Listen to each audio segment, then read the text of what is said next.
And we know that we will never be able to sustain this fight if we don't have less people being infected than people put on treatment.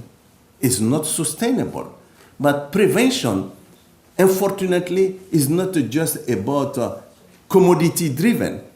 Prevention is about community-driven. And I don't believe that we'll be able to make any difference without having you, helping you, and making sure that we use your leadership, your capacity to create what I was calling about prevention revolution, by building a new constituencies, by making sure that you can help us to talk about zero new infection in all the communities. Because you are the one who can create this energy. You are the one who can bring this new movement and to make it real. And that's why, again, I'm calling for your help. In this prevention revolution I was calling for, and I am convinced that it will not happen without you. Treatment, we have been making progress. We put 4 million, you heard yesterday, the ambassadors, 4 million people or more are on treatment today. But the reality is that 10 million more people are waiting for this life-saving treatment. What to do? The service delivery approach we are having today, we know that we are reaching already the limit. And we know that if we don't tap on non-conventional approach, which will help us to have all the network you are having today, we will not be able to deliver those services quickly. We will not be able to reinforce the interface between service provider and community. We will not be able to create demand for those services. And that's why, again, we know in many parts of this world that over 50%, in some places 60, 80% of service which are delivered through FBOs, faith-based organization. But how we tap on that one, how we equipped those faith-based organizations to be able to expand their capacity to reach those people. That is, again, areas I want to just to say.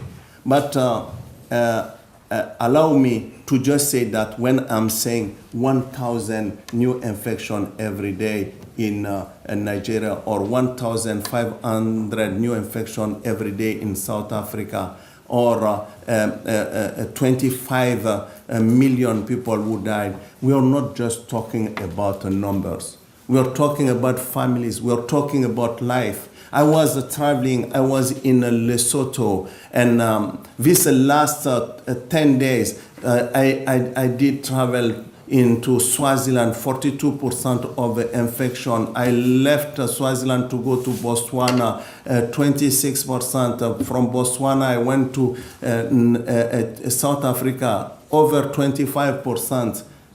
And believe me, all those are about families. It's about numbers. I met a young woman in Lesotho. She was 22 when I met her. And she shared her personal story. And it was very difficult moment for me because she was pregnant, and she discovered when she was pregnant that she was HIV positive, and she was in happy marriage. And she asked her husband to go for a testing. And when the husband went there, the husband was negative, and she was positive. And believe me, it was a tragedy at home. And the husband asked her to leave the house. The husband said that probably you were sleeping around, and I don't want this child to be born in this house. And she met mother-to-mothers groups, and she managed to go to the hospital or centers, and she got her baby, and the baby, thanks God, the baby is negative.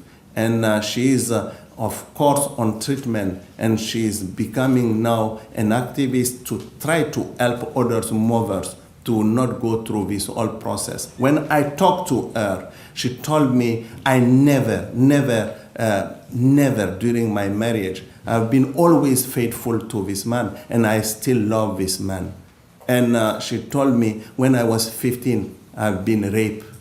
And I never know that I was HIV positive. I just discovered my status when I had to go for this prenatal test.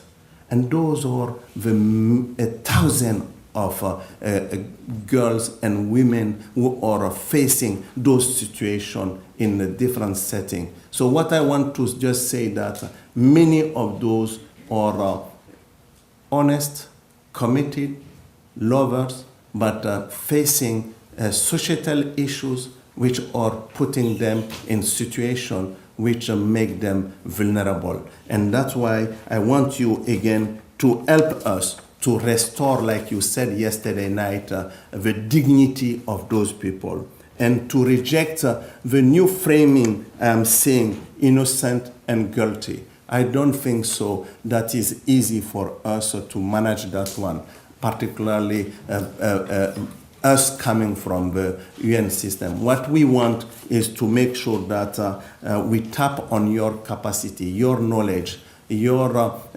wisdom, your understanding of a society to help us to deal with this difficult situation we are facing every day, situation families are facing every day. And that will be certainly the call I will do by saying that by ending, I will just say two things, if you allow me, is that together, I'm convinced we can deal with two major issues, because you were talking about action-oriented approach. I think the first thing is to eradicate this stigma, discrimination, and prejudice, because instead, universal access, what most of the people are facing is universal obstacles. Obstacles which are not allowing them to go for seeking services, because they are facing homophobia, they are facing prejudice, they are facing stigma, shame, discrimination, rejection. So that, I think, no one else can help us to deal with that one than you. And I am begging you to help us for that one. The second one is my last plea. Since I came as Executive Director of UNAIDS, I said it is unacceptable, and I am continuing to say that we have every year 400,000 babies born in Africa with HIV, when it's not happening in any other places in the world. It is not acceptable. 400,000 babies, knowing that each 30% of those babies will die before their first anniversary if they don't have access to treatment, knowing that most of those 400 mothers will not reach them, and most of them will die also. They will increase with maternal mortality. And I think with your help, when you will have to conclude this meeting, I'm asking you to not forget to make that call, because like I was discussing yesterday with some of you, you are saying maybe it is not the problems in our place, but it is our causes, and it is human causes. And I think nothing could be more noble than saying that we have a world without baby born with HIV, and we have a world where we have been keeping those mothers alive. Because for me, that is the beginning of the end of this epidemic. And I know with your call, with your network, we can make that possible before 2015. Thank you very much.